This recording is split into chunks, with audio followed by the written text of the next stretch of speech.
Solution கண்டுபிடிக்கணும். எல்லாத்தையுமே நம்ம அம்மாட்ட சொல்லலாம், அப்பாட்ட சொல்லலாம். உங்க வெல்விஷர், உங்க டீச்சர்ஸ் தான் உங்க வெல்விஷர். என்னைக்குமே உங்க வெல்விஷர். நீ 12th படிச்சாலும் நீ வந்து சொல்லலாம், 8th படிச்சாலும் வந்து சொல்லலாம். என்னமோ மாறி சொல்லுவோம். அதனால என்ன எல்லாரும் என்ன செய்யுங்க, எப்பனாலும் வந்து பேசலாம். நான் சொல்றது உங்களுக்கு புரியுமா புரியாதான்னு தெரியல. தயவு செய்து என்ன செய்யுங்க, நிறைய படிங்க. இப்போ நீங்க என்ன செஞ்சுட்டீங்க, நேச்சுரல் நம்பர் பார்த்துட்டீங்க, ஹோல் நம்பர் பார்த்துட்டீங்க, ஃப்ராக்ஷன் பார்த்துட்டீங்க, அதில் அடிஷன், மல்டிப்ளிகேஷன், சப்ட்ராக்ஷன், டிவிஷன் பார்த்துட்டீங்க. நீங்கள் அடுத்த வருஷம் என்ன செய்வீங்க, இண்டிஜெஸ்னு ஒரு புது சாப்டர் ஆரம்பிப்பாங்க. அடுத்து ரேஷனல் நம்பர்னு ஒன்று ஆரம்பிப்பாங்க, அடுத்து இரேஷனல் நம்பர்னு ஆரம்பிப்பாங்க. இது மேக்ஸிமம் வந்து சொல்லுங்கள். இங்கிலீஷ்லேயும் நிறைய விஷயங்கள் இருக்குது. நீங்கள் ப்ரிப்போசிஷன் பார்த்துருப்பீங்க, ஆர்டிகல் பார்த்துருப்பீங்க, நோட்ஸ் பார்த்துருப்பீங்களா தெரியல, என்ன பார்த்துருக்கீங்கன்னு தெரியல. ஆனால் வர என்ன செய்வாங்க, ஒவ்வொரு கிராமராக சொல்லியிருப்பாங்க. அந்தந்த வயசில் அந்தந்த மாதிரி படிச்சிட்டிங்கன்னா சூப்பர்.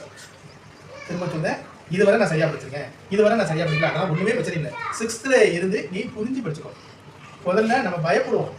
இப்போ சார் சொல்லி கொடுப்பாரு, நமக்கு என்ன செய்ய முடியாது, கேட்க நம்ம சரியா புரிஞ்சிருக்காது, ஏதோ சொல்லுவாரு நமக்கு புரிஞ்சிருக்காது. நீங்க என்ன செய்யணும், சார் எனக்கு தெரியல, அது தைரியமா பேசுறது. நம்ம உங்க